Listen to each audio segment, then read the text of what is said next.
dia faly manolotra ny arahaba atsika rehetra mpanaraka tsy tapaka ny fandaharana Jean Forest aty Canada indray ny tenako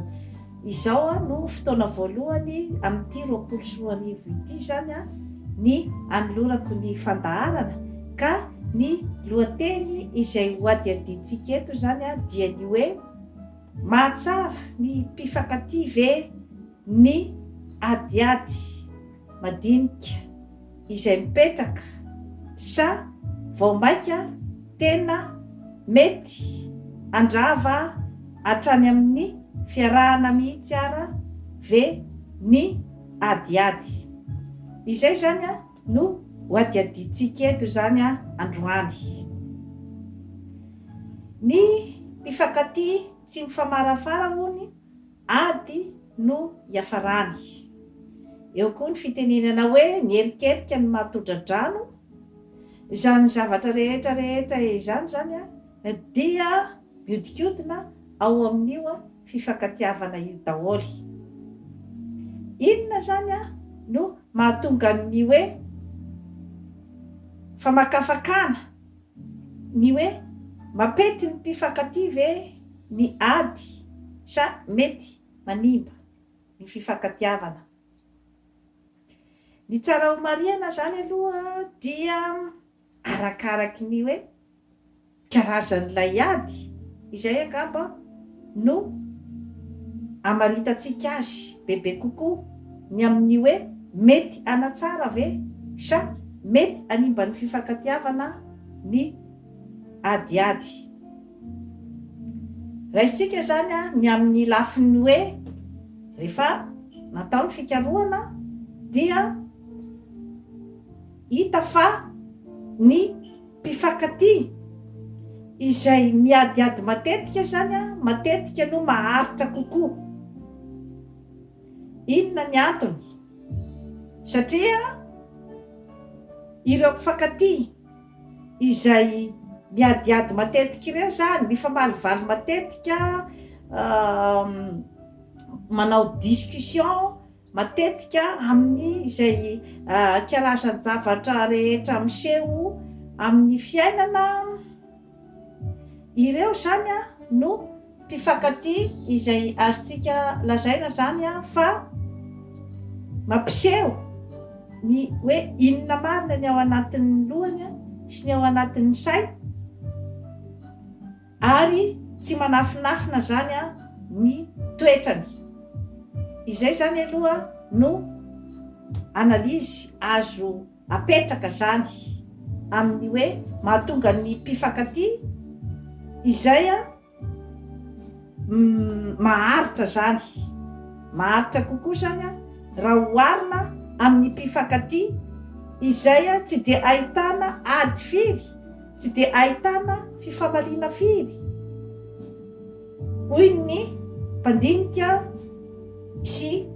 mpamakafaka ny fiainan'ny mpifankatia anankiray dia hoe ohatrany tsy mba nahitako adiady mihitsy tamin'ireo mpifankatia ireo, ohatrany mandeha tsara daholo ny zavatra rehetrarehetra kanefa nahoana no nisaraka. Zay zany no matetika fanontaniana izay mipetraka amin'ny olona dia mampitola gaga mihitsy ny manodidina izay phénomène zay. Ka iverenantsika zany ny eo amin'ny mpifankatia izay mifamaly matetika dia ilay efa avy nolazaiko teo ny amin'ny hoe tsy mifampihafahafa zany ary mampiseho tanteraka ny toetra maha izy azy zany ny roatota. Ka eo zany no ahitana ny hoe azoazo ny mahazaka ny toetran'ny olona anankiray ve ny mpifankatia aminy satria ao anatin'ny adiady io zany dia maro no mety ho fitrangan'izay hoe adiady izay, dia ny hoe tsy mifanehoana fa tsy d'accord zany ny olona iray amin'ny hevitry ny olona izay mifankatia aminy, ka dia sainy zany ny miteny ny heviny manoloana ny zavamisy iray. dia ny olona iray izay mifankatia aminy koa ohatra dia maneho ihany koa ny heviny manoloana ny fanapahan-kevitra amin'ny zavatra iray. Dia matetika zany izay zavatra zay raha ohatra ka amin'ny mpifankatia izay azo lazaina zany fa olona natao hiaraka raha eo amin'ny resaka ara-toe-tsaina sy ara-panahy zany, dia matetika miravina foana io tsy fifankazahoana io zany. Betsaka ny mety mampiravina azy, mety rehefa tonga any am-pandriana ohatra dia miravina ho azy ny disadisa rehetra, mety misy ny fomba izay ahitany foana ny marimaritra iraisana, ka eo zany no samihafa de samihafa zany ny mpifankatia izay mpiadiady matetika nefa dia mifanaraka foana rehefa avy eo, ary dia mahafantatra olona hoe mpivady izay rehefa mifankahita amin'io mpivady io dia miadiady foana ireo mpivady ireo, kanefa dia efa mataona ny maro no ny vadiny zareo dia mbola iny ihany, ary dia matetika dia heninao ny fitenenana hoe isaraka raha matoa moa zany matetika no mpitenen'izay frazy izay, kanefa dia efa efapolo taona mbola iny foana hitanao ilay mpivady izay miadiady foana, mifamaly foana. Io koa nefany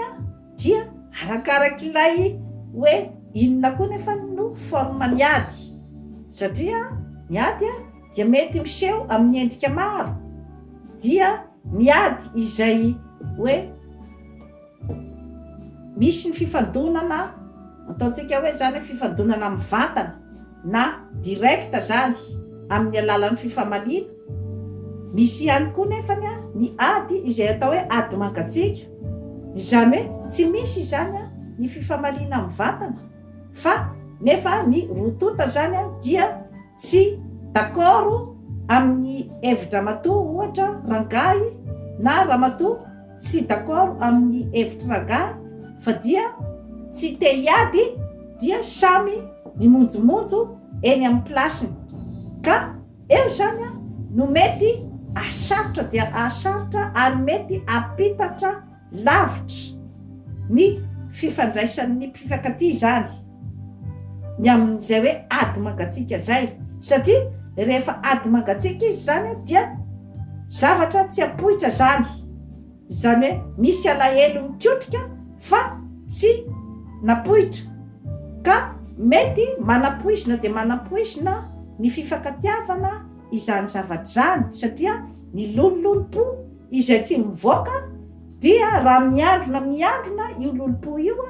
dia misy ny fotoana izay poahany dia tsy azo atao ninninna intsony. Ka ao anatin'ny fifandraisan'ny zanak'olombelona zany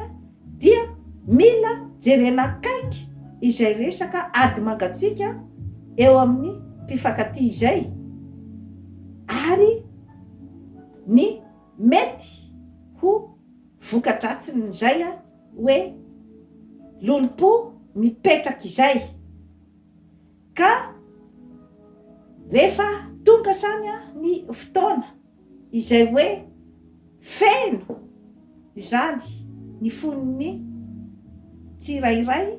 dia mety ivoaka amin'izay zany ny zavatra rehetra maloto nokotrehana tao, dia tsy azo atao ninninna intsony, fa dia miafara hatrany amin'ny fisarahan'ny mpifankatia zany zavatra zany. Etsy ankilany indray nefany dia ny mpivady izay ataontsika zany hoe ny rotota zany dia ilay ataontsika hoe zany hoe diso mijery ny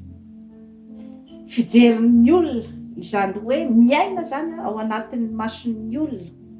ka dia mametraka zany ny karazana ataontsika hoe scénario rehetrarehetra zany ny amin'ny hoe mpivady mifankaty zay ato tena tsy misy okianina mihitsy ny fifankatiavanay ato tsy misy mihitsy izany adiady izany ato aminay fa de tena ao anatin'ny vola tantely isan'andro izahay mivady.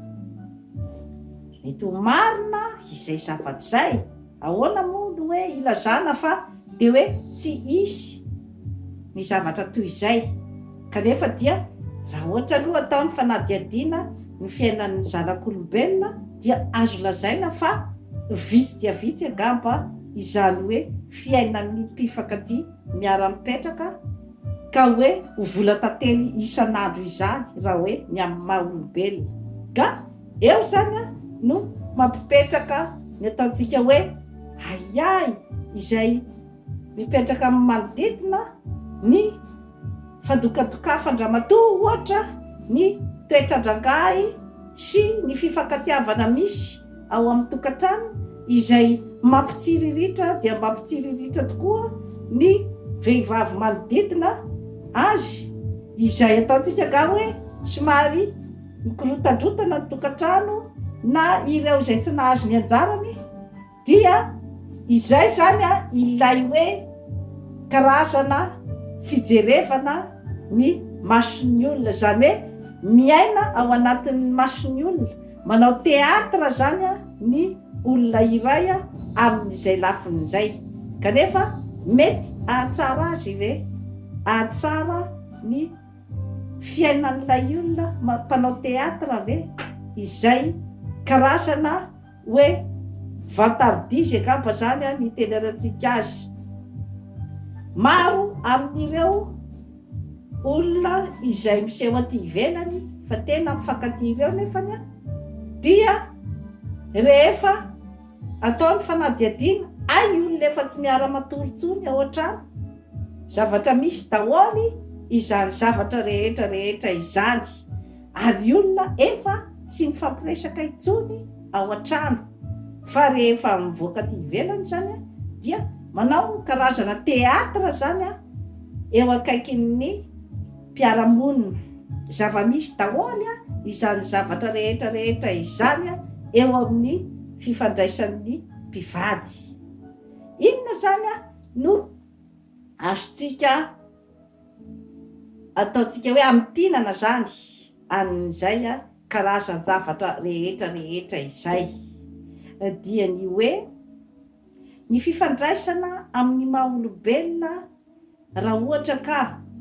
fifankatiavana zany no lazaina dia tsara foana ny hoe mifanazava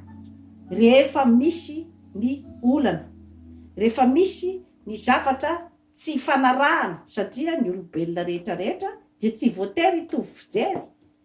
amin'ny toe-javatra iray, tsy voatery hitovy toetra, samy manana ny toetra ny daholy ny olona rehetrarehetra ka ao anatin'izay zavatra rehetrarehetra izay zany no itoeran'ny atao hoe fifankatiavana marina. Satria raha ohatra ka misy ny fifankatiavana dia azaka ny toetran'ny olona izay mifankaty aminy ny olona iray raha ohatra ka zavatra mbola azo soroana na hoe zavatra azo leferina sy azo iadikevitra ny zavatra izay misy.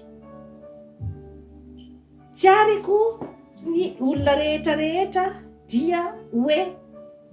anana ny karazana hoe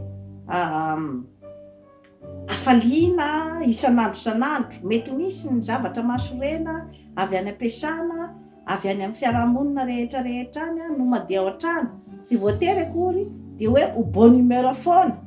na rangahy na ramatoa, ka mety eo koa no hoe mampisy ny fifandonana koa zany amin'ny fotoana izay tsy aboizina, satria ny lonilony rehetra nentina avy tany ivelany zany no entina miditra ao an-trano, ka eo koa zany no mila jerena akaiky dia akaiky koa ny momban'izay zavatra zay satria ny lonilony izay azo dragahy ohatra tany ampiasana tany dia tsisy idiran-dramatoa atao trano mihitsy ka tokony ahay andanjalanja amin'izay zavatra zay ohatra rangahy rehefa miditra ny trano fa raha ohatra misy ny zavatra hoe matezitra na mampalahelo avy tany ampiasana dia tsaratsara gamba ny hoe mamboraka amin-dramatoa ny zavatra izay tsy zakanao tany dia mety agamba ramatoa ahita vahaolana na mba afaka zany ampitony ny fahatezerana na ny alahelo izay noraofinao avy tany ampiasana satria ny resaka fifankatiavana dia afa ny fipetrany eo amin'ny resaka fifandraisana mila ny ataontsika hoe zany hoe karazana sincérité kokoa zany eo amin'ny fifandraisana ny tsy manafina ny émotion satria izay no karazana ataontsika hoe zany hoe sira gambany izay mapetipety sira sy ny poivre izay mapetipety ny fifankatiavana ilay karazana fifandonana kely ilay karazana donkidonky kely iny zany no mapety ihany koa ny eo amin'ny resaka hoe fifankatiavana eo amin'ny mpivady zany satria raha ohatra ka dia hoe atolotra ambony plateau daholo ny zavatra rehetrarehetra dia tiany ianao rangahy tokony ianao vehivavy mba misy an'izay hoe karazana fahakizikinana kely izay karazana exigence amin'ny zavatra izay hitanao fa tsy mety izay expression zay dia zava-dehibe zay eo amin'ny fifandraisana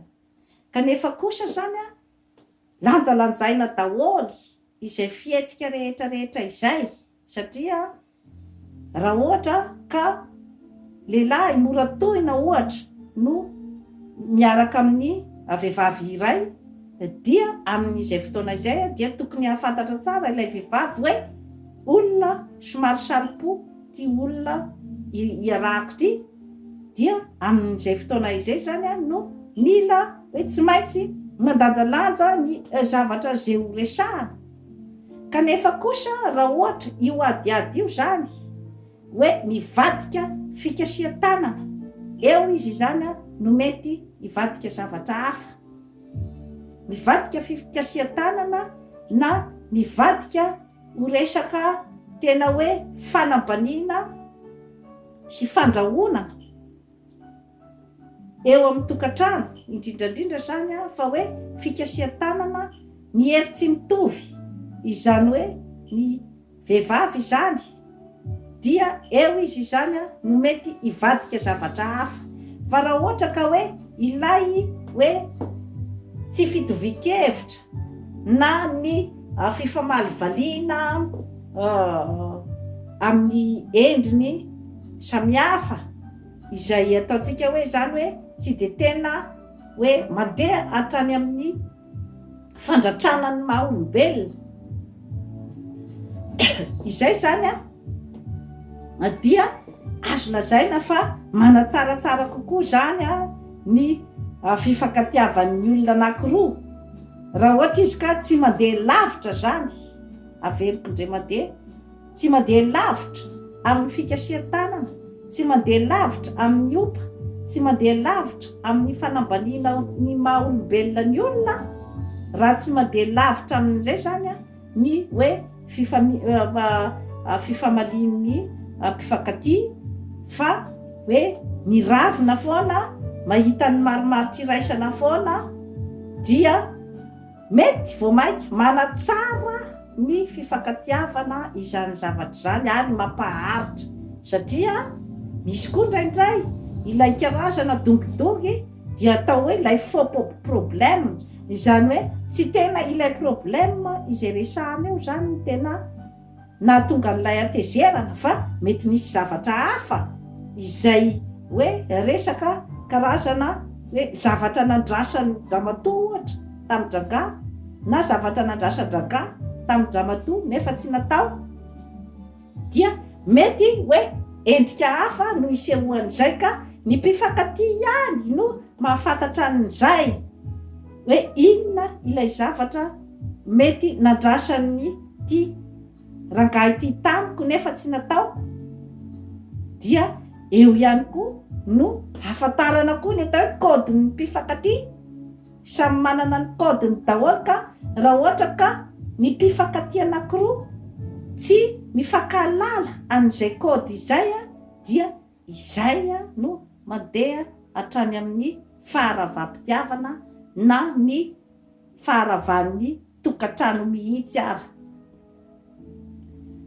Izay zany ny eo amin'ny mpifankatia. Fa eo amin'ny fiarahamonina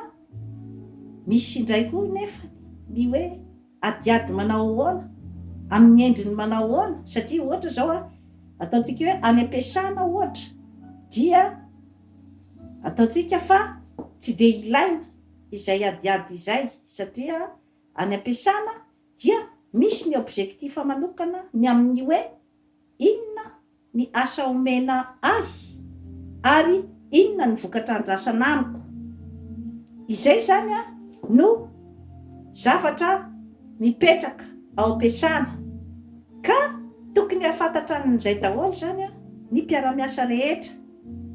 Nefa amin'ny maha olombelona nefa dia tsy maintsy misy ihany nefa izay hoe karazana fifandonana izay, karakaraky ny amafin'ny fifandonana ihany, satria samy hafa daholo ny toetrany rehetrarehetra ao am-piasana sy ny fiarahamonina sy ny fomba nitaizana azy sy ny fomba fijeriny fiainana.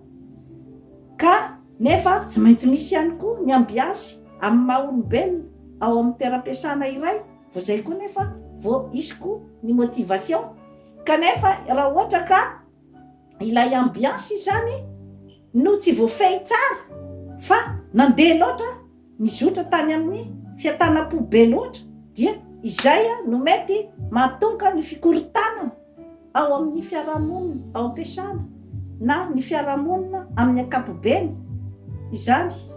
amin'ny seraseran'ny maha olombelona dia mety hiafara hatrany amin'ny fikatolonan'ny entreprise iray na ny fikatson'ny toeram-piasana iray mihitsy raha ohatra ka tsy mahafehy ny karazana zany hoe serasera ny olona ao am-piasana. Ka amin'izay fotoana izay tsy mitovy amin'ny fiarahan'ny mpifankatia ato an-trano itsony ny tena tokony ho fiarahan'ny mpiara-miasa, fa resaka ny fahaizana ny atao hoe adaptation. Izany hoe ny fahaizan'ny olona iray zany misadapta amin'ny toerana iray. Inona no toetra andrasana amiko amin'ity asa ataoko ity? Inona ny fihetsika andrasana amiko amin'ity zavatra ataoko ity? Ohatra raisiko amin'izany ohatra dia ireny karazana ataontsika hoe majordome miasa amin'ny reny hoe olona mpanan-karena be ireny ohatra aty amin'ny tany vaventy moa zany no misy an'izay karazan-javatra zay. Dia misy mihitsy ny fiofanana zany hoe majordome zany, zany hoe ny fiofanana mba iservira zany ny mpanefoefo ao amin'ny trano iray na ireny olona manan-kaja be ireny. Efa misy zany hoe inona no attitude raisina zany, izany hoe manao attitude na mpanompo mihitsy zany kanefa hoe ao amin'ny fifanajana maha olombelona. Zay no maha etude manokana azy. Izany hoe tsy ilay olona iray, ny personnalité-ny olona iray ao aminy zany no andeha ampiasaina. Zany eo zany ilay milany hoe milalao teatra zany. natao raha hoe nitoena toetra ny olona iray mpianakaviana iray dia autoritaire izy, nefa io zany no asa izay hitany ohatra ahafahany mamelona ny vady aman-janany, na mety koa mety misy fitiavany ihany an'le asa ihany koa, nefany misy lafiny tsara koa itiavany azy, dia nana majordome izy ary dia ny atitida rehetra raisina zany amin'ny maha-majordome azy dia ny fahaizana manompo ny tompon'ny trano izay mampiasa anao zany. Ka amin'izay fotoana izay zany no misy ilay atao capacité d'adaptation, izany hoe ohatrany hoe karazana milalao théâtre zany ny raim-pianakaviana iray izay milalao théâtre tsy amin'ny tena toetrany, satria ny tena toetrany dia ny ataontsika hoe manana an'izay hoe karazana fierté sy ny hoe mitondra, manana toetrana leader izy nefa andehana majordome. Ka tsy maintsy zany izy mijouer théâtre mba ho eo amin'ny toeran'ny mpanompo, ka mandray vola be zany majordome zany aty amin'ny tany vaventy. Keo zany no ahitana ny hoe capacité d'adaptation ny olombelona amina situation anankiray, dia io olo io zany rehefa tonga any amin'ny vady aman-janany dia eo nefa izy andeha ilalao tena hoe ampiseho ny toetrany amin'izay izy zany ny amin'ny maha hoe autoritaire azy, dia raha ohatra zany tsy mahay an'izay équilibre zay zany ny olona iray hoe atao amin'ny fianakaviako zany amin'izao fotoana zao dia mampiseho ny autorité, fa ary amin'ny asa tsy maintsy mampiseho ny fietsika amin'izay hoe mahampanompo zay. Ndraindray zany ilay karazana frustration azo avy tary am-piasana zany no mandeha zany aty amin'ny vady aman-janaka rehefa avy eo, raha ohatra ka tsy hay zany ny mandeha manao an'izay équilibre zay, hoe théâtre fotsiny ege no nataoko tary amin'ilay asa satria zay milana fa ato zany no mampiseho ny fitiavako ny vady aman-janako, ny tena toetrako sy ny fifandraisana amin'ny maha olombelona ao anatin'ny fitiavana. Ka izany zavatra rehetra izany zany dia ampisehoako fotsiny amintsika ny amin'ny hoe ny saitsika olombelona dia afaka mamolavola zavatra maro dia maro, apety ny fifankatiavana na tsy apety azy io. Zany zavatra rehetra izany dia avy amintsika olombelona amin'ny fikojana ny saina, ny vatana ary ny fanahy, satria tsy mora ny fifampitondrana amin'ny tokantrano, amin'ny vady aman-janaka, amataonany maro dia amataonany maro, tsy maintsy misy ny fikojana an'io ataontsika hoe discipline amin'ny fitiavana io. Dia toy izay indray tompoko lahy sy tompoko vavy no azona tolotra anao an'io, manaova abonnement amin'izany forêt santé aty Canada fa hanatsara ny fiainanao. Bye bye.